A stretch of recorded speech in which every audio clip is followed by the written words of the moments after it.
ऐसा नहीं है कि सजावट से ये सुंदर होते हैं।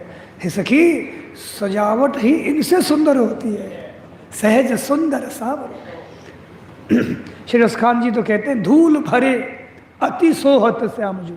धूल से भरे होते हैं तो और ही और सुंदर लगते हैं, और ही और सुंदरता छिटकती है। और कैसे? धूल भरे अति सोहत श्यामजू, तैसी बनी सिर सुंदर चोटी, और खेलत खात फिरे अंगना, पग पैजनी बाजती पीरी की छोटी। आगे कहते हैं या छवि को, कौन सी छवि को? धूल से भरी हुई छवि को।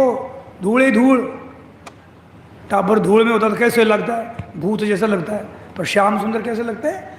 रसखान जी कह रहे हैं या छवि को रसखान विलोकत, वारों काम कला निधि कोटि।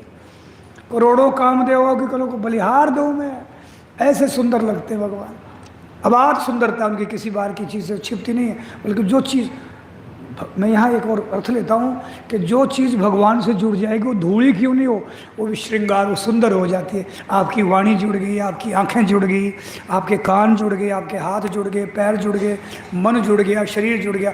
जो चीज़, आपका धन जुड़ गया, तन, जो चीज़ वस्तु जुड़ गई, जो भगवान के काम में जुड़ गई, वो सब दिव्य हो जाती है, चिन्मय हो जाती है, भगवद रूप हो जाती है, कल्याणकारी हो जाती है। इसलिए भगवान से जुड़ो किसी तरह से। तस्मात् केनापि उपायेन मनः कृष्णे निवेशेत। भगवान और सुंदर लगते हैं। हे सखी, ऐसे तुम्हारे लाडले लाल है। और सखी, कभी कभी गायों को बांधने की रस्सी है ना, उसी की पगड़ी बना लेते हैं तो उसे सुंदर लगते हैं। और ऐसे, और ये बांसुरी बजाते हैं, किसी गुरुजी से नहीं सीखी इन्होंने, अपने आप इतनी मधुर सुंदर बांसुरी बजा लेते हैं, ऐसा तोड़ निकालते हैं उसमें आरो अरबर हो कि बड़े बड़े ईश्वर के मास्टर हैं, स्वर सम्राट हैं। नारद सनकादि गाते रहते रात दिन, स्वर सम्राट है ये। शंकर, इंद्र, वर्मा, सब ये सब जब ये बांसुरी को सुनते हैं तो इनकी गति मति सब बह जाती है। किस कैसे गा रहे, क्या गा रहे, कौन हिसाब लगा, मुग्ध हो जाते हैं, तल्लीन हो जाते हैं। इनकी समाधियाँ लगी होती है, वो झूलने, समाधि भी नाचने लग जाती है। महाराज जी समाधि नाचे ये कृष्ण से।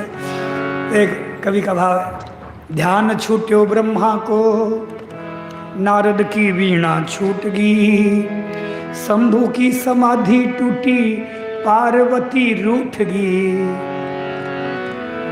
पार्वती क्यों रूठ गई कि अब मेरा ख्याल करते, मैं भी बैठी हूँ दासी प्रतीक्षा में, एक प्रेम की नज़र मुझ पर भी डाले। पर इनको तो फुर्सत ही नहीं है, ये तो भाग्या जाओ वृंदावन की ओर, हमारी तो सुने ही को नहीं, हमारा ध्यान ही को नहीं करे।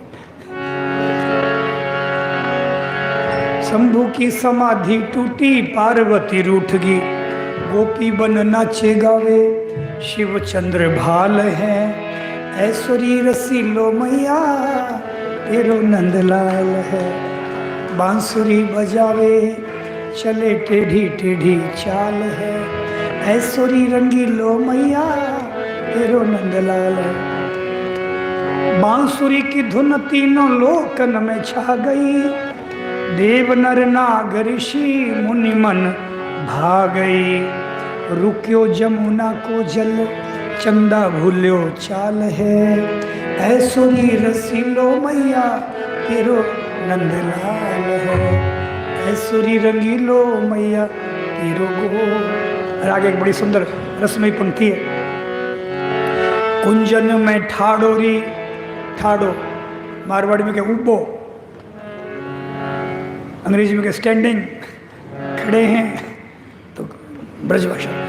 कुंजन में ठाड़ोरी चलावे नैना बाण है,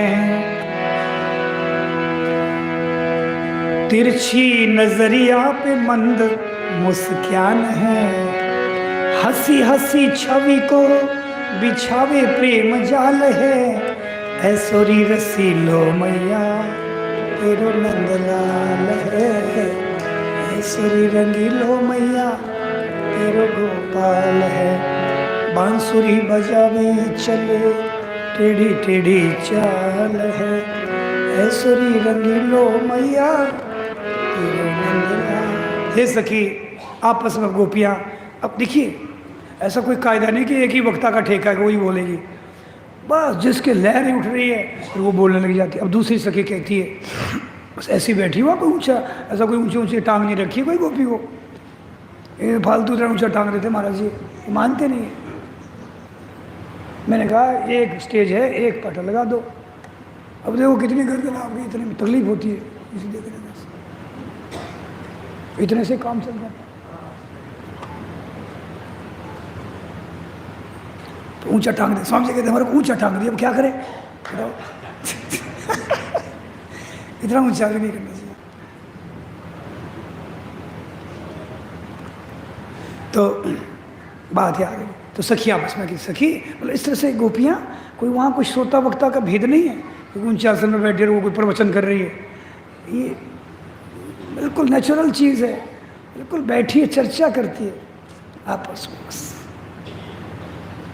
ये असली सत्संग है, प्योर सत्संग है। पुलिस आ रही है, जिसकी आ रही वही सुना रही है, फिर बाकी सब सुनती है, फिर मगन हो रही है उसमें, ये सत्संग है। सत्य का असर आ जाए जीवन में, सत्य का प्रभाव आ जाए,